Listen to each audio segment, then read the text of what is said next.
Chapter 12. The Sesemann house is haunted. For several days Miss Rottenmeier had been wandering silently about the house. When she went from room to room or along the corridors, she would often glance back, as if she were afraid that somebody was following her. If she had to go to the upper floor, where the gorgeous guest rooms were, or to the lower story, where the big ball-room was situated, she always told Tinette to come with her. The strange thing was that none of the servants dared to go anywhere alone, and always found an excuse to ask each other's company, which requests were always granted. The cook, who had been in the house for many years, would often shake her head and mutter, "That I should live to see this." Something strange and weird was happening in the house. Every morning, when the servants came downstairs, they found the front door wide open. At first, everybody thought that the house must have been robbed, but nothing was missing. Every morning it was the same, despite the double locks that were put on the door. At last, John and Sebastian, taking courage, prepared themselves to watch through the night to see who was the ghost. Armed and provided with some strengthening liquor, they repaired to a room downstairs. First they talked, but soon, getting sleepy, they leaned silently back in their chairs. When the clock from the old church tower struck 1, Sebastian awoke and roused his comrade, which was no easy matter. At last, however, John was wide awake, and together they went out into the hall. The same moment a strong wind put out the light that John held in his hand. Rushing back, he nearly upset Sebastian, who stood behind him, and pulled the butler back into the room. He locked the door in furious haste. When the light was lit again, Sebastian noticed that John was deadly pale and trembling like an aspen leaf. Sebastian, not having seen anything, asked anxiously, "What is the matter? What did you see?" "The door was open, and a white form was on the stairs. It went up and was gone in a moment," gasped John. Cold shivers ran down the butler's back. They sat without moving till the morning came, and then, shutting the door, they went upstairs to report to the housekeeper what they had seen. The lady, who was waiting eagerly, heard the tale and immediately sat down to write Mr. Sesemann. She told him that fright had paralyzed her fingers, and that terrible things were happening in the house.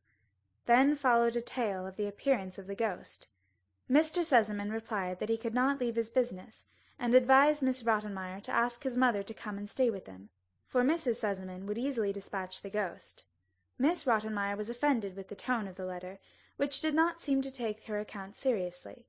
Mrs. Sesemann also replied that she could not come, so the housekeeper decided to tell the children all about it. Clara, at the uncanny tale, immediately exclaimed that she would not stay alone another moment, and that she wished her father to come home. The housekeeper arranged to sleep with the frightened child, while Heidi, who did not know what ghosts were, was perfectly unmoved. Another letter was dispatched to Mr. Sesemann, telling him that the excitement might have serious effects on his daughter's delicate constitution, and mentioning several misfortunes that might probably happen if he did not relieve the household from this terror. This brought Mr. Sesemann. Going to his daughter's room after his arrival, he was overjoyed to see her as well as ever. Clara was also delighted to see her father. "What new tricks has the ghost played on you, Miss Rottenmeier?" asked Mr. Sesemann with a twinkle in his eye. "It is no joke, Mr. Sesemann," replied the lady seriously. "I am sure you will not laugh tomorrow. Those strange events indicate that something secret and horrible has happened in this house in days gone by." "Is that so? This is new to me," remarked Mr. Sesemann. "But will you please not suspect my venerable ancestors? Please call Sebastian. I want to speak to him alone." Mr. Sesemann knew that the two were not on good terms, so he said to the butler, "Come here, Sebastian, and tell me honestly if you have played the ghost for Miss Rottenmeier's pastime." "No, upon my word, master. You must not think that," replied Sebastian frankly. "I do not like it quite myself." "Well, I'll show you and John what ghosts look like by day. You ought to be ashamed of yourselves, strong young men like you. Now go at once to my old friend, Dr. Classen, and tell him to come to me at 9 o'clock tonight. Tell him that I came from Paris especially to consult him, and that I want him to sit up all night with me. Do you understand me, Sebastian?" "Yes, indeed. I shall do as you say, Mr. Sesemann." Mr. Sesemann then went up to Clara's room to quiet and comfort her. Punctually at 9 o'clock the doctor arrived. Though his hair was grey, his face was still fresh, and his eyes were lively and kind. When he saw his friend, he laughed aloud and said, Well, well, you look pretty healthy for one who needs to be watched all night. Have patience, my old friend, replied Mr. Sesemann. I am afraid the person we have to sit up for will look worse, but first we must catch him. What? Then somebody is sick in this house? What do you mean? Far worse, doctor, far worse. A ghost is in the house. My house is haunted.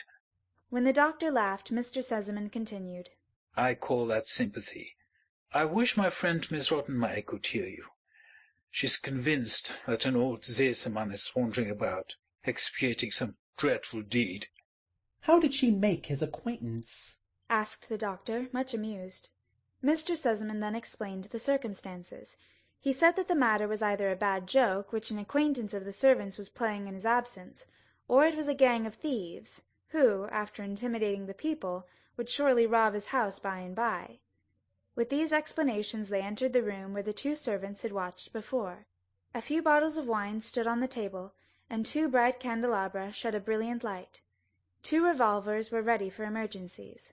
They left the room only partly open, for too much light might drive the ghost away. Then, sitting down comfortably, the 2 men passed their time by chatting, taking a sip now and then. The ghost seems to have spied us, and probably won't come today, said the doctor. We must have patience. It is supposed to come at 1, replied his friend. So they talked till 1 o'clock. Everything was quiet, and not a sound came from the street. Suddenly the doctor raised his finger. Shh! Sesemann, don't you hear something? While they both listened, the bar was unfastened, the key was turned, and the door flew open. Mr. Sesemann seized his revolver. You are not afraid, I hope, said the doctor, getting up. Better be cautious, whispered Mr. Sesemann, seizing the candelabrum in the other hand. The doctor followed with his revolver in the light, and so they went out into the hall. On the threshold stood a motionless white form, lighted up by the moon. Who is there? thundered the doctor, approaching the figure. It turned and uttered a low shriek. There stood Heidi, with bare feet and in her white nightgown, looking bewildered at the bright light and the weapons. She was shaking with fear, while the 2 men were looking at her in amazement. Sesemann, this seems to be your little water-carrier, said the doctor. Child, what does this mean? asked Mr. Sesemann. What did you want to do? Why have you come down here? Pale from fright, Heidi said, I did not know. The doctor came forward now. Sesemann, this case belongs to my field. Please go and sit down, while I take her to bed. Putting his revolver aside, he led the trembling child upstairs. Don't be afraid. Just be quiet. Everything is all right. Don't be frightened. When they had arrived in Heidi's room, the doctor put the little girl to bed, covering her up carefully. Drawing a chair near the couch, he waited till Heidi had calmed down and had stopped trembling. Then, taking her hand in his, he said kindly, Now, everything is all right again. Tell me where you wanted to go. I did not want to go anywhere. Heidi assured him. I did not go myself, only I was there all of a sudden. Really? Tell me, what did you dream? Oh, I have the same dream every night. I always think I am with my grandfather again, and I can hear the fir trees roar. I always think how beautiful the stars must be, and then I open the door of the hut, and oh, it's so wonderful. But when I wake up, I am always in Frankfurt. Heidi had to fight the sobs that were rising in her throat. Does your back or your head hurt you, child? No, but I feel as if a big stone was pressing me here. As if you had eaten something that disagreed with you? Oh, no, but as if I wanted to cry hard. So, and then you cry out, don't you? Oh, no, I must never do that, for Miss Rottenmeier has forbidden it. Then you swallow it down, yes?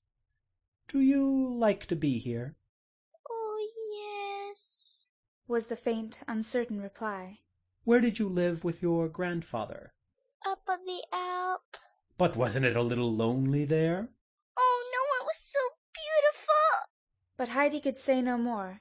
The recollection, the excitement of the night, and all the restrained sorrow overpowered the child. The tears rushed violently from her eyes, and she broke out into loud sobs. The doctor rose, and soothing her, said, It won't hurt to cry. You'll go to sleep afterward, and when you wake up, everything will come right." Then he left the room. Joining his anxious friend downstairs, he said, "Sesemann, the little girl is a sleepwalker, and has unconsciously scared your whole household. Besides, she is so homesick that her little body has wasted away. We shall have to act quickly. The only remedy for her is to be restored to her native mountain air. This is my prescription, and she must go tomorrow." What? Sick? A sleepwalker, and wasted away in my house? Nobody even suspected it. You think I should send this child back in this condition when she has come in good health? No, doctor, ask everything but that. Take her in hand and prescribe for her, but let her get well before I send her back. "Sesemann, the doctor replied seriously, just think what you are doing. We cannot cure her with powders and pills. The child has not a strong constitution, and if you keep her here she might never get well again. If you restore her to the bracing mountain air to which she is accustomed, she probably will get perfectly well again." When Mr. Sesemann heard this, he said, If that is your advice, we must act at once. This is the only way, then. With these words, Mr. Sesemann took his friend's arm and walked about with him to talk the matter over. When everything was settled, the doctor took his leave, for the morning had already come and the sun was shining in through the door. End of chapter 12.